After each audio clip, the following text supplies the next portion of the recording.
Glancing at the corridor that led to the bedroom, I sluggishly trudged to the front door, not expecting anything good. I also didn't expect anything bad. Nothing noteworthy has happened lately. I went to the door and opened it. I was stunned. There she stood. Well, vaguely the one I remembered so well. I'm afraid my mouth was wide open as she rushed past me into my apartment, the apartment that she left about 3 months ago, leaving me at the same time. I was still stunned as I watched her survey the slightly changed interior of my home with a critical and slightly annoyed expression on her face. I looked from her to the plates on the table, back to the corridor, and back to her. Well, that has to change, obviously. It's time for me to go back and take matters into my own hands again. By the way, close the door, please. What? That was all I could think of to say.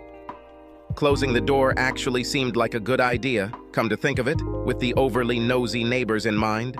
With my mind empty, I watched as she looked around, studying her former territory in detail. Oh my God, did you choose these pillows? What? Okay. My answers weren't too impressive, but what could she expect? This whole situation was not only surprising, it was strange. Did you do any cleaning at all while I was gone? I looked around. The apartment was not dirty, they just lived in it. The anal cleanser no longer lived there, so I no longer had to live in a cold, antiseptic house.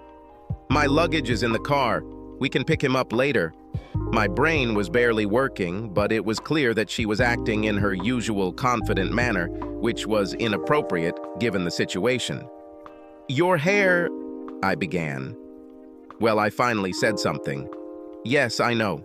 They will grow back in no time. Her hair has always fascinated me to no end. I was a little shocked to see her with a stylish but very short haircut. Obviously, she was no longer my woman, but it still hurt to see her without one of her most attractive features. It just wasn't right. A crying shame, that's what it was. This will take at least 5 years. I still returned to full phrases. We have plenty of time, dear. What? And what did she just call me? Expensive? Yes, I know. You don't have to mention it. I was acting so strange for a while, but now I'm back. Everything will be fine. She smiled sweetly at me, as if she wanted to calm the child down. Seriously?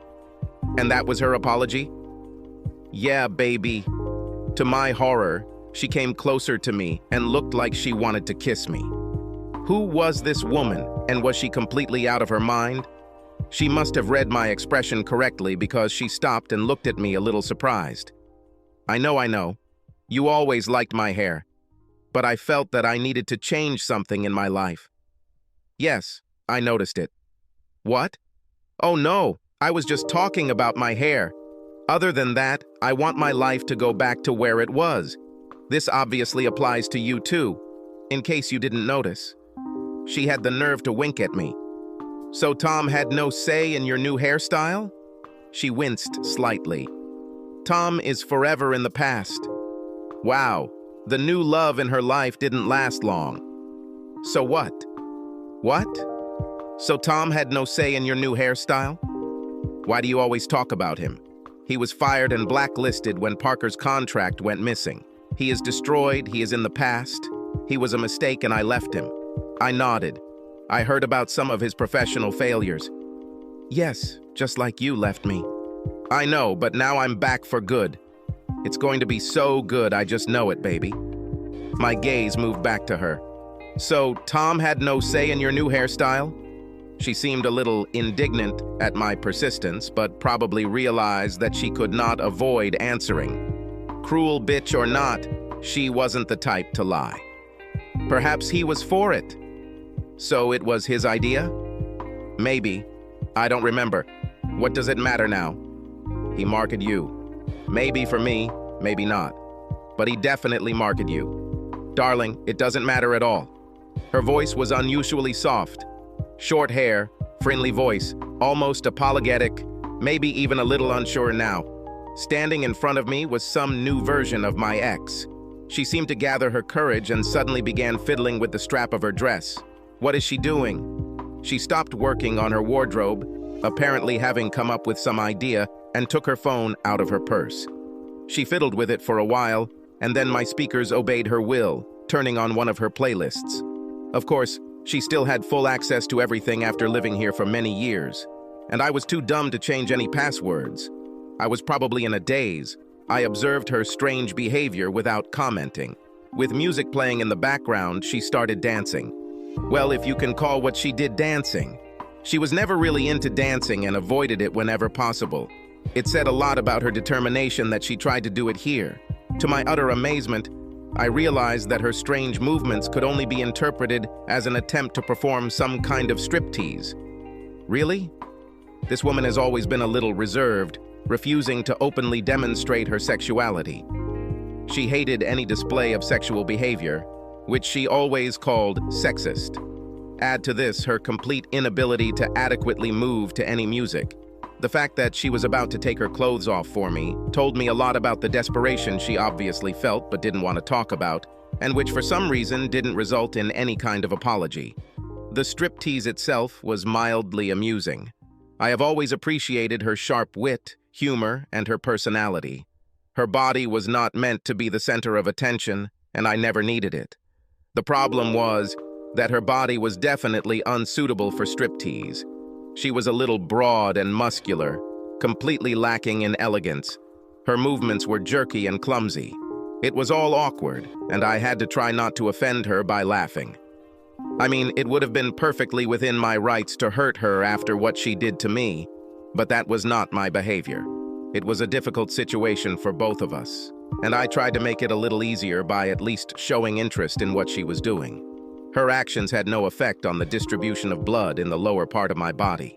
My interest was piqued when she showed off one of her small tits, smiling mischievously at me. I saw something shiny and walked towards her to get a better look. Holy cow. Her nipple was pierced. How did this bastard manage to get her to do this? She always prided herself on being an independent, free woman with no nonsense. She would cut off my dick just for suggesting something as sexist as this. Luckily, my reproductive organ was never in any real danger, since I didn't like piercings anyway. It often just looks cheap and somehow stains a woman's breasts. As in this case. "Do you like it?" she asked, smiling shyly. "Let me guess. His proposal again? Come on, why is this so important?" She tried to pout, but she was so unaccustomed to it that she failed completely.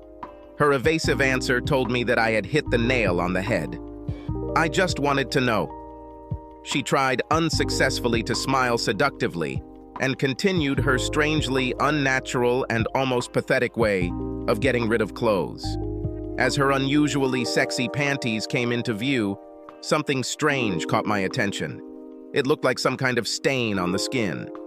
I moved closer to her, examining the place with a strange, detached interest. It looked like a letter peeking out of her underwear. Yes, it was M. Strange. And then it dawned on me. That was the end of the Tom tattoo. He made her tattoo his name on her pubic area. Incredible. This guy was out of my league to get what he wanted from her. Let me guess. He's the one who dumped you, right? Okay, I know. I had completely ruined the last vestiges of any erotic mood that might have been present. I wasn't in that mood anyway, and somehow I doubted she was either. Her reaction was a complete surprise. "What?" It was nice not to be the only one who was confused. Think about it. He seduced you and took you away from me. He convinced you to coldly abandon me and insult me in his presence. He made you cut your hair because he knew I liked long hair. He marked you with a piercing. He marked you with a tattoo of his name on your pubic area. Then he dumps you and sends you back to me. Perhaps it was never about you. I think he just wanted to beat me. If I take you back, everything will remind me of what he did for a very long time. Perhaps forever. Tom and I have hated each other since elementary school. The best outcome for him would be if I took you back and was constantly aware that he was able to take and mark my woman forever. Cute. To my surprise, she was close to tears. Surprisingly, I have rarely seen her so emotional. I don't think I've ever seen her cry. Endearments such as darling were also unheard of until today. Why didn't you even bother to remove that damn tattoo before you came back? Now she actually looked a little remorseful, which was also quite unusual. I thought about that.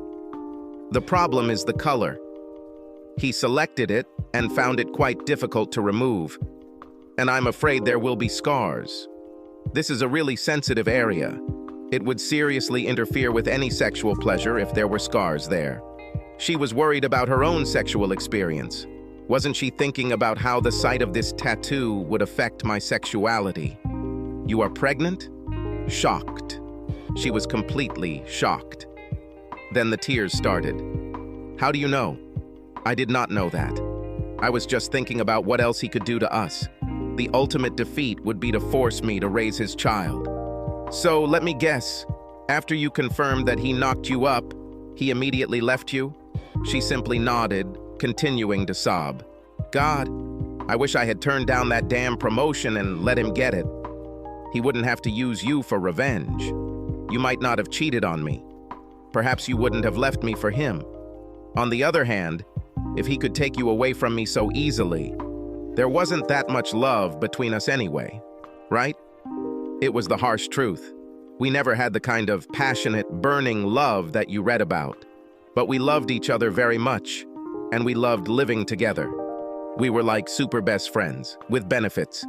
Tom was an exceptionally handsome man, but I believed that if we truly loved each other, he would never be able to seduce her. I don't know. She managed to choke out between sobs. But I know that I would really like to go back to where we were. Really? Please? Well, I think you could remove that piercing pretty easily. She nodded almost furiously. And I think your hair will grow back eventually. Nods again. The tattoo can probably be removed with a laser. She even began to smile, continuing to nod. The child is a problem. It should be your decision. I will solve this issue. Her mood completely changed. Now she was almost euphoric. I won't interfere in this, so I think all traces of it on your body can be removed. Yes, they will be deleted.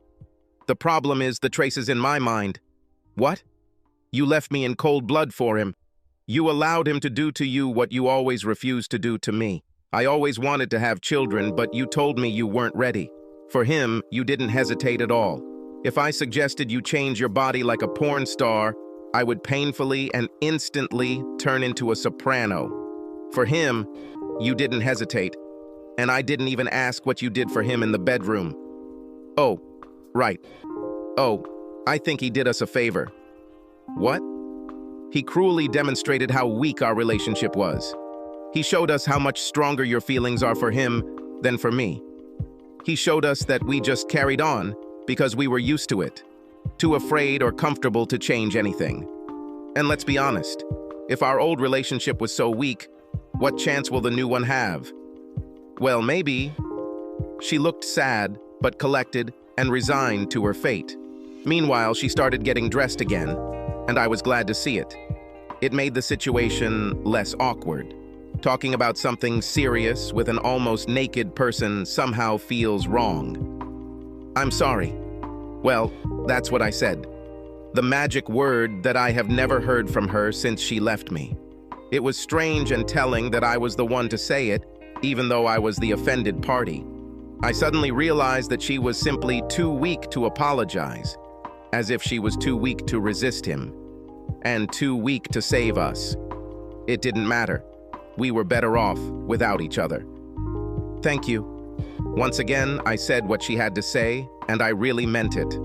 With today's visit, she finally removed all the ballast from our old relationship that I carried with me. No, dear, I should thank you for listening to me, for giving me those wonderful years that we had. I am so sorry. Ironically, the very last word she said to me was the one I had been waiting for so long. With these words, she lightly pecked me on the cheek, which surprisingly did not touch me, and headed towards the door to leave my apartment and my life. It was nice. Honey, what's that noise? Asked the sleepy, long-maned beauty who came out of the bedroom. Nothing, just someone I once knew, my love, I replied just after the door had closed. I didn't want my ex to see this before she left my life forever. My rule has always been not to kick someone who is down. Do you think we can visit my parents this weekend? I would really like you to meet them. Your parents? Yes, of course. I will be happy to meet them. This thought actually made me very happy. I placed my coffee cup on Parker's folded and heavily stained contract and followed the enchanting rustle of that long mane into the bedroom to start the morning off properly. Subscribe to our channel so that your second chaff doesn't cheat on you, and go ahead and listen to the next story, because this story is nothing compared to the next one. If you're under 18, don't even think about listening to the next one.